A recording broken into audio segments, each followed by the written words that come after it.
When I was 6, my world was small and familiar, confined to the cozy streets of Scranton, Pennsylvania.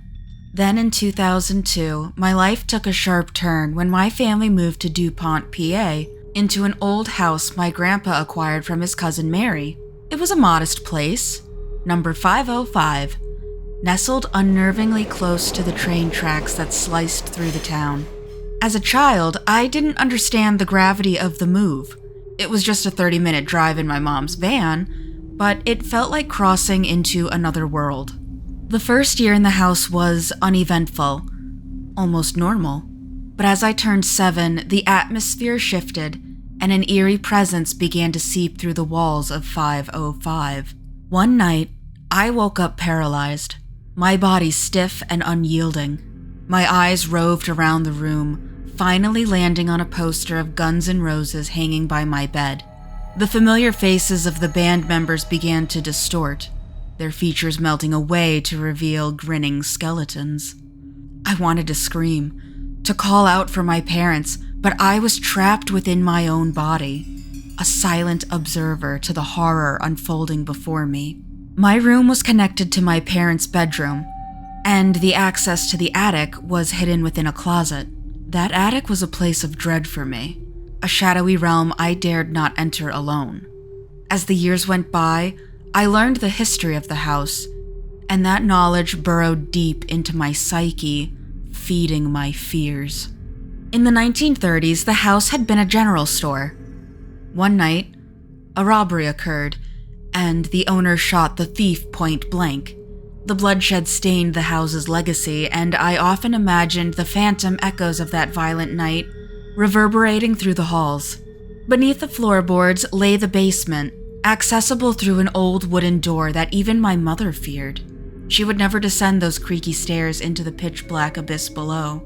The train tracks nearby claimed multiple lives over the years, their deaths casting a pall over the house. The worst, though, was yet to come.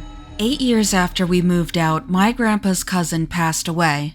Her nephew, overcome with depression, came to 505 to end his suffering. The police found his body hanging in the attic, his tragic end adding another layer of darkness to the house. When new owners moved in, they reported strange occurrences. They heard loud footsteps in the empty upstairs rooms, and the bathroom became a place of terror as the sound of heavy boots echoed in the silence, despite no one being there. In 2024, the house underwent a remodel, a fresh coat of paint over deeply ingrained horrors. No one knows what lies behind the closed doors of 505 now, but I remember. The memories of that house still haunt me, lingering at the edges of my mind.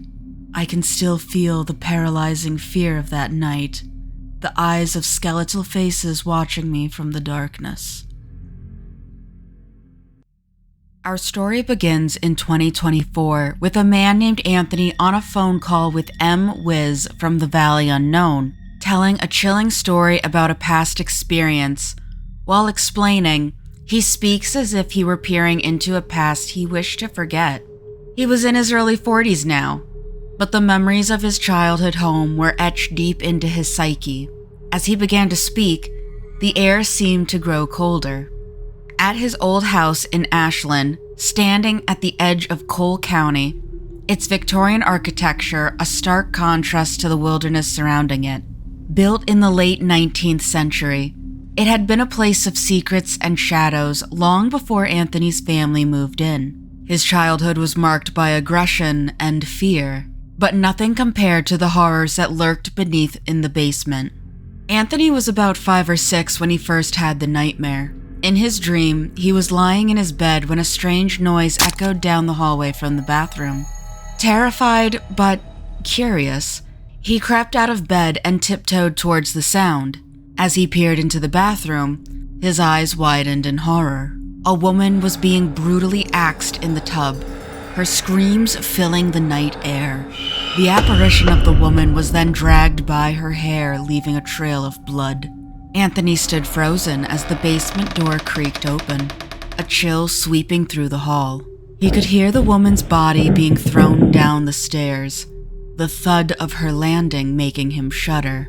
At the top of the basement stairs, he saw the shadow of an axe rise up on the wall, followed by a splatter of blood as it came down, then silence. A few months later, during renovations, Anthony's father discovered something horrifying. Peeling away old wallpaper at the basement stairway, he found blood streaks beneath the surface. As he removed a shelf, a fresh streak of blood appeared. Horrified, he bolted upstairs and locked the basement door. Despite this, the renovations continued, revealing bloody handprints and a ghostly face on the concrete wall of the basement. From that point on, a sinister energy pervaded the house. Anthony's nights were plagued by nightmares. One night, he woke to find a young girl, dressed in black, standing in the corner of his room. Rubbing his eyes, he tried to dismiss the apparition, but she pointed at him and then climbed onto his bed, urging him to follow her. When he refused, she let out a blood-curdling scream that seemed to reverberate through the entire house. On another night, the girl appeared again, this time pointing to the attic. Fear gripped the entire family. They began praying and, in desperation, attempted to contact the spirit using a Ouija board. As they started the session, the lights flickered, and the furniture was hurled across the room, ending the session in chaos. Years later, Anthony returned with his father and some friends to continue renovations. The past horrors had not left the house. As they worked, Anthony felt a chilling presence. Turning around, he saw a tall, dark figure holding the ghostly child. Paralyzed by fear, he couldn't move until his father had grabbed him. A deafening scream filled the air, and they slammed the attic door shut. Now married and expecting their second child, Anthony and his wife Rose visited his family. That night, Rose slept in Anthony's old room. She woke in the middle of the night, feeling a strange presence. As she tried to get up to use the bathroom, she found herself paralyzed. Her eyes scanned the room, stopping at the corner where the ghost girl stood, staring at her. Slowly, Rose managed to get out of bed. As she reached the doorway, a tall, dark figure appeared at the end of the hallway. Terrified, Rose made a desperate choice for survival over possession, bolting back to the bedroom. Anthony finished recounting his story, his eyes wet with tears. The horrors of the house had left a permanent scar on his soul, a constant reminder of the dark secrets that lay buried in the basement of his childhood home. Our story begins in 2018, with a local paranormal crew named Unearth Paranormal with years of experience. They have taken upon a case of dark energy and an unknown force. Hearing about this case from one of the investigators, Alyssa, I wanted to know more, and I got my answers. Prior protocols leading up to this investigation got in contact with a client and his family in West Pittston. Learning more details, they set their gear and traveled to this old house out of the Industrial Revolution trapped in. They had been summoned by the desperate family in West Pittston, Pennsylvania, who claimed their home was infested with paranormal energy and a demon. For protection, it was requested that upon writing the story, that the demon remain unnamed using just initials. Upon entering the house, Alyssa and Unearthed could feel the heavy atmosphere weighing down on them. The husband's story about the Ouija board from years past and the entity known as BP sent chills down her spine. She knew they were stepping into something beyond their usual investigations. The house seemed to hold its breath as they set up their equipment. EVP readings spiked, and photographs captured strange shadows lurking in the corners. Alyssa's senses were on high alert as they explored further, uncovering unsettling evidence of the demon's presence. Despite their efforts to cleanse the house with sage, the darkness only seemed to grow stronger. BP's mocking laughter echoed through the halls, taunting them with its malevolent presence. Alyssa could feel the weight of dread settling in her chest as they continued, determined to confront the entity head-on. In the bedroom downstairs, where the activity was at its peak, Alyssa felt a cold touch on her skin as BP's presence loomed closer. The air crackled with tension as footsteps echoed up the stairs and items were hurled across the room. Then, in the darkness, a tall figure emerged, blacker than the night itself behind her partner. Alyssa's heart pounded in her chest as she demanded answers from the spirit box. But when it spoke, its voice sent shivers down her spine. I am the leader. Alyssa knew they were outmatched. With a heavy heart, she called for a retreat, knowing they couldn't face this demon alone. As they left, she made a solemn promise to return with a priest to seek help in banishing the darkness that had consumed the home. That night, Alyssa went to bed, when suddenly she woke up from a dead sleep, but she was not in her bed anymore.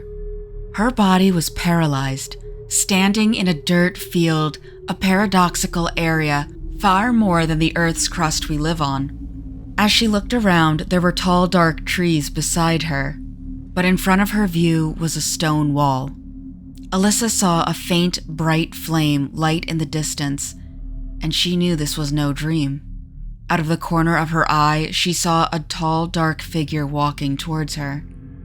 It was almost human-like, and she knew who he was. A dark mass in the eyes, and one that just sat down next to her on the stone wall. Alyssa showed no fear, but felt the urge to pray. BP showed an uncanny smile, within his grasp pulling her closer to his presence. After that experience, she went to work and came home, as a scheduled phone call was to take place before the priest from Scranton arrived the following week. BP had other ideas, as his power grew stronger. He used the family as puppets, collecting souls for his uprise, making them lash out and act uncharacteristically. They were unprepared for the true extent of BP's power. The demon lashed out in the house, possessing a force that defied comprehension. In the end, they were forced to leave on their terms. They told the family sorry, and that the crew had been outmatched. To this day, the house on Liberty Street remains shrouded in mystery, a testament to the unknown that lurks in the shadows and feeds off the innocent. And as Alyssa and her team continue their work, they know that some demons are beyond their understanding and their power to exercise. Thank you to the Valley Unknown for letting me read your stories. If you have a terrifying tale you'd like to share, real or fake, let me know. I love a good scary story, and I hope you do too. In fact, why not check out the other stories from the Valley Unknown on Facebook? They have plenty of good ones there. I'll be leaving their link in the description below.